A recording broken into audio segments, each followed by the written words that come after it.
다같이 사도신경으로 신앙 고백 하시겠습니다. 나는 전능하신 아버지 하나님 천지의 창조주를 믿습니다. 나는 그의 유일하신 아들 우리 주 예수 그리스도를 믿습니다. 그는 성령으로 잉태되어 동정녀 마리아에게서 나시고 본디오 빌라도에게 고난을 받아 십자가에 못 박혀 죽으시고 장사된 지 사흘 만에 죽은 자 가운데서 다시 살아나셨으며 하늘에 오르시어 전능하신 아버지 하나님 우편에 앉아 계시다가 거기로부터 살아있는 자와 죽은 자를 심판하러 오십니다. 나는 성령을 믿으며 거룩한 공교회와 성도의 교제와 죄를 용서받는 것과 몸의 부활과 영생을 믿습니다. 아멘. 찬송가 370장 찬양하겠습니다. 그리고 오늘 주신 하나님의 말씀은 출애굽기 19장 14절부터 마지막 25절까지 보겠습니다. 함께 봉독하겠습니다. 모세가 산에서 내려와 백성에게 이르러 백성을 성결하게 하니 그들이 자기 옷을 빨더라. 모세가 백성에게 이르되 준비하여 셋째 날을 기다리고 여인을 가까이 하지 말라 하니라. 셋째 날 아침에 우레와 번개와 빽빽한 구름이 산 위에 있고 나팔 소리가 매우 크게 들리니 진중에 있는 모든 백성이 다 떨더라. 모세가 하나님을 맞으려고 백성을 거느리고 진에서 나오매 그들이 산 기슭에 서 있는데 시내산의 연기가 자욱하니 여호와께서 불 가운데서 거기 강림하심이라. 그 연기가 옹기 감아 연기같이 떠오르고 온 산이 크게 진동하며 나팔 소리가 점점 커질 때에 모세가 말한즉 하나님이 음성으로 대답하시더라. 여호와께서 시내산 곧 그 산 꼭대기에 강림하시고 모세를 그리로 부르시니 모세가 올라가매 여호와께서 모세에게 이르시되 내려가서 백성을 경고하라. 백성이 밀고 들어와 나 여호와에게로 와서 보려고 하다가 많이 죽을까 하노라. 또 여호와에게 가까이 하는 제사장들에게 그 몸을 성결히 하게 하라. 나 여호와가 그들을 칠까 하노라. 모세가 여호와께 아뢰되 주께서 우리에게 명령하여 이르시기를 산 주위에 경계를 세워 산을 거룩하게 하라 하셨사온즉 백성이 시내산에 오르지 못하리이다. 여호와께서 그에게 이르시되 가라. 너는 내려와서 아론과 함께 올라오고 제사장들과 백성에게는 경계를 넘어 나 여호와에게로 올라오지 못하게 하라. 내가 그들을 칠까 하노라. 모세가 백성에게 내려가서 그들에게 알리니라. 아멘. 이 새벽 여러분들을 사랑하고 축복합니다. 새벽에 하나님께서 여러분들을 도우실 줄로 믿습니다. 늘 하나님을 바라보고 하나님을 의지하는 여러분들의 모든 모습이 되어지기를 주님의 이름으로 축복합니다. 여러분, 출애굽한 이스라엘 백성들은 출애굽한 지 45일 만에 시내 광야에 이제 도착했습니다. 시내 광야에 도착하자 하나님께서 모세를 시내산으로 부르십니다.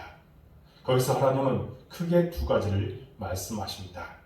첫 번째는 이스라엘 백성들을 세계 모든 민족들 가운데 제사장 나라가 되고 거룩한 백성을 삼으시겠다고 말씀합니다. 두 번째는 하나님이 3일 후에 시내산에 친히 강림하실 것이니 백성들은 자신을 성결하게 하고 옷을 빨라고 하셨습니다. 이것은 이스라엘 백성들과는 구별된 모습으로 나아가는 의미입니다. 이제 오늘 본문은 이 말씀대로 이제 시내 광야에 도착한 셋째 날에 하나님이 빽빽한 구름으로 이스라엘 백성들 앞에 강림한 사건입니다. 먼저 14절에서 15절에 보면 백성들이 하나님 앞에 서도록 하기 위해 모세는 백성들에게 성결을 명하십니다. 여기 옷을 빤다고 하는 것은 더러운 것을 씻어내는 것이며 마음 제사를 바꾸는 것을 의미합니다. 그들이 옷을 빤 것은 죄를 회개하는 상징이었습니다. 또한 여인을 가까이 하지 말라는 것은 부부관계를 금했다는 것인데 이는 하나님 앞에 서기 위해서는 회개와 더불어 절제가 있음을 말씀하고 있습니다. 이 절제란 단순히 참는다는 의미가 아닙니다. 이는 하나님과의 관계를 더 소중히 여기는 마음을 말합니다. 그래서 세상에서 가장 친밀한 관계인 부부관계까지도 멀리하라는 것입니다. 여러분, 절제가 없으면 하나님을 만나지 못합니다. 절제는 성령의 9가지 열매 가운데 하나입니다. 누군가 절제의 중요성을 표현하기를 절제는 성령의 나머지 열매들을 담는 그릇과 같다라고 했습니다. 절제의 중요성을 너무나 잘 표현한 말입니다. 절제가 없으면 성령의 열매를 맺는다고 해도 그것을 잘 담아낼 수 없다는 것입니다. 이제 드디어 하나님께서 시내산에 강림하십니다. 16절에 보면 셋째 날 아침에 우레와 번개와 빽빽한 구름이 산 위에 있고 나팔 소리가 매우 크게 들리니 진중에 있는 모든 백성이 다 떨더라 했습니다. 우레 소리와 함께 번개가 치고 짙은 구름이 산을 뒤덮었습니다. 그 가운데 나팔 소리가 크게 울려 퍼지기 시작했습니다. 이 광경을 접한 백성들은 전부 떨어야만 했습니다. 거룩하신 하나님, 인간과는 질적으로 다른 스스로 계신 분, 바로 전지전능하신 하나님 앞에서 우리는 이처럼 두려워할 수밖에 없습니다. 그분 앞에서는 자신의 의를 자랑할 수 있는 인간은 단 한 명도 없기 때문입니다. 그래서 지금 이스라엘 백성들은 하나님의 현현 앞에서 두려워 떨고 있습니다. 그렇다면 왜 하나님은 그들에게 조용히 임하시지 않으시고 천둥과 번개를 동반하시고 나팔 소리가 크게 울려 퍼지게 그렇게 임재하셨을까요? 그것은 하나님의 장엄한 임재를 통해서 앞으로 하나님께서 백성들에게 하시고자 하는 율법의 중요성과 그 말씀의 절대적인 권위를 백성들이 깨닫도록 하기 위해서 그렇게 하신 것입니다. 또한 두려움과 떨림 가운데 그 율법을 지켜나가도록 하기 위해서 그렇게 장엄하게 임하신 것입니다. 오늘날 우리에게도 마찬가지입니다. 우리는 지금 그야말로 말씀의 홍수 속에 살아간다고 해도 과언이 아닙니다. 언제든지 말씀을 들을 수 있는 말씀이 흔하디 흔한 시대를 살아가고 있습니다. 그래서 우리는 너무 말씀을 가볍게 듣습니다. 하나님의 말씀을 분석하고 비판하고 자기 입맛대로 받아들입니다. 나는 과연 하나님의 말씀을 경외한 마음으로 듣고 있는지 심각하게 우리 자신에게 자문해 봐야 될 줄로 믿습니다. 그런데 우레와 번개, 빽빽한 구름과 나팔 소리 가운데 강림하신 하나님께서 처음 하신 일은 17절 이하에 보면 모세가 시내산 기슭에 서서 말하자 하나님의 음성으로 대답하십니다. 19절에 보면 이렇게 말합니다. 나팔 소리가 점점 커질 때에 모세가 말한즉 하나님의 음성으로 대답하시더라. 여기서 우리가 봐야 하는 것은 하나님의 음성으로 말씀하셨다는 점입니다. 초자연적인 나팔 소리가 점점 커진다는 것은 하나님께서 모세에게 더욱 가까이 오신다는 사실을 의미합니다.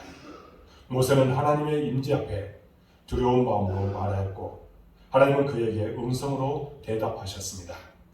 다시 말해 하나님은 결국 그분의 말씀을 통해서 모세와 이후 백성들에게 임하셨습니다. 모세나 백성들에게 하나님의 현현하심은 분명 신비한 체험적인 사건임에는 분명합니다. 하지만 결국 하나님 그 가운데 말씀으로 함께 하셨다는 사실을 기억해야 합니다. 하나님께서 우리로 하여금 신비한 체험으로 이끄시는 것도 소중한 것입니다. 그러나 동시에 우리는 본질적으로 하나님을 말씀으로 만나야 된다는 것입니다. 신비한 체험 그 자체로 끝나서는 안 되는 것입니다. 그러므로 오늘 하나님의 임재 가운데 가장 중요한 것은 번개와 천둥 소리 그 자체가 아니라 이와 함께 임하시는 하나님의 말씀인 것입니다. 특별히 하나님은 모세로 하여금 백성들을 향해 경고하라고 명하십니다. 무엇을 경고하라고 하시느냐 하면 백성들이 하나님을 보고자 하는 마음의 경계선을 넘어서는 안 된다고 경계하고 있습니다. 21절에 이렇게 말합니다. 여호와께서 모세에게 이르시되 내려가서 백성을 경고하라. 백성이 밀고 들어와 나 여호와에게로 와서 보려고 하다가 많이 줄까 하노라 했습니다.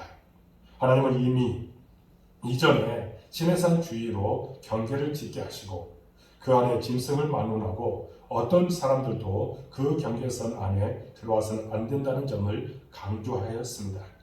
그리고 이것을 명하셨습니다. 지금 다시 한번 이것을 상기하고 계신 것입니다. 백성들은 하나님을 보고 싶었을 것입니다. 하나님이 어떻게 생겼는가 하는 호기심이 그들의 발길을 경계선 너머로 인도하실 수 있기 때문입니다. 하지만 이것은 결국 죽음입니다.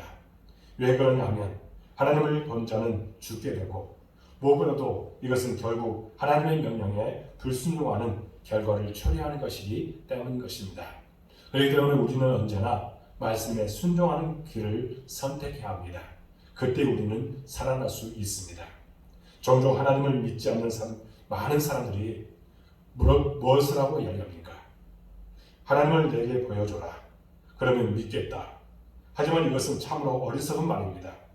이것은 자기 자신이 누구인지를 모르고 있기 때문인 것입니다. 하지만 문제는 하나님을 믿는 사람들조차 부정적인 의미에서 먼저 하나님을 뵙기를 원한다는 것입니다. 그러나 우리에게 지금 전제되어야 될 것은 하나님을 향해 호기심을 갖거나 뭔가 하나님께 복을 받을 목적으로 어떤 욕구로 하나님이 정하신 경계선을 넘어서는 안 되는 것입니다. 대신 하나님께서 정해주신 그 말씀에 순종하는 것이 가장 중요합니다. 따라서 하나님은 모세에게 이 점을 재차 강조하셨던 것입니다. 그리고 이미 백성들에게 이를 명하여 그들이 산을 오르지 못할 것이라고 하는 모세에게 또 이렇게 말씀합니다. 24절에 여호와께서 그에게 이르시되 가라 너는 내려가서 아론과 함께 올라오고 제사장들과 백성들에게는 경계를 넘어 나 여호와께로 올라오지 못하게 하라. 내가 그들을 칠까 하노라 했습니다. 하나님은 모세에게 내려가서 다시 백성들을 단단히 교육하라고 하십니다. 이것은 하나님께서 인간의 완악함, 왜곡된 호기심의 욕구, 절제하지 못하고 자꾸만 경계를 넘으려고 하는 불순종의 죄의 뿌리를 이미 잘 알고 계셨기 때문입니다. 이제 이 명령을 들은 모세는 하나님의 단도직입적인 명령에 대해서 더 이상 이유를 묻지 않고 절대적으로 순종합니다. 그는 하나님의 명령대로 산을 내려와 백성들에게 다시 한번 단단히 경고를 하게 됩니다. 여러분, 바로 이것입니다. 모세가 하나님의 종이 될 수 있었던 이유, 그것은 바로 이러한 순종의 삶에 있었다는 겁니다. 인간에게 착각할 수도 있고 하나님의 뜻을 잘 헤아리지 못할 수도 있습니다. 하지만 하나님께서 다시 말씀을 통해 강하게 우리를 이끌어 주시면 우리는 주저없이 순종해야 된다는 것입니다. 왜냐하면 하나님의 말씀에 순종하는 것이 본인뿐만 아니라 이를 통해서 다른 사람들을 살리고 하나님을 영원하게 하기 때문인 것입니다. 그러므로 오늘 우리는 하나님 앞에 바른 믿음으로 서야 합니다. 우리의 죄악된 본성을 기억하고 우리는 더욱 겸손해야 합니다. 그래서 더욱 절제해야 되고 하나님의 말씀을 두렵고 떨리는 마음으로 받고 그대로 순종해야 된다는 겁니다. 그래서 하나님의 거룩한 백성으로서 나뿐만 아니라 이웃을 살리며 복이 되는 삶을 살아가는 저와 여러분들의 모든 모습이 되어지기를 주님의 이름으로 축복합니다. 기도하겠습니다. 하나님 아버지 감사합니다. 맡은 자에게 구할 것은 충상이라고 했습니다. 하나님께서 우리에게 또한 말씀하여 주셨습니다. 순종하라.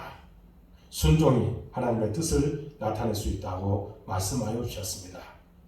모세에게 하나님은 철저하게 말씀하여 주셨습니다. 순종하라고. 그때에 모세는 순종했습니다. 그것이 모세를 통해서 역사해 주셨고 또 이스라엘 백성들을 지키시는 도구가 되었습니다. 우리도 우리의 생각, 우리의 방법을 내려놓고 또 하나님에 대한 호기심도 다 내려놓고 하나님 앞에서 철저하게 순종하며 나가는 우리의 심령이 되도록 인도하여 주옵소서. 그것에 하나님의 축복이 반드시 임하길 줄로 믿습니다. 놀라운 은혜가 우리 삶 가운데 나타날 줄로 믿습니다. 우리는 언제나 하나님께서 원하시는 모습으로 나아가도록 인도하여 주옵소서. 하나님 우리 복된교회를 사랑해 주시고 이곳까지도 하시니 참으로 감사합니다. 추수감사주일과 또 4주년 특별 찬양 축제 예배도 잘 마치게 해주시니 참으로 감사합니다. 우리 교회에 더욱더 비전을 허락하여 주시고 하나님의 뜻을 나타내게 부족함도록 인도하여 주시며 날마다 감사가 더욱더 충만하도록 인도하여 주옵소서. 앞으로도 해야 할 일들이 많습니다. 이 모든 것을 하나님께서 이끌어 주시고 또 이 모든 것을 이루기 위해서 하나된 모습으로 나가도록 인도하여 주옵소서. 우리는 목적을 향해서 한 걸음 한 걸음 달려가도록 인도해 주옵소서. 교회가 성장하기를 원합니다. 사람을 보내주시고 동역자를 보내주옵소서. 주의 거룩하신 뜻이 나타나게 하여 주옵소서. 특별히 우리 교회에 예배의 동역자, 기도의 동역자, 헌신의 동역자를 보내주시옵소서.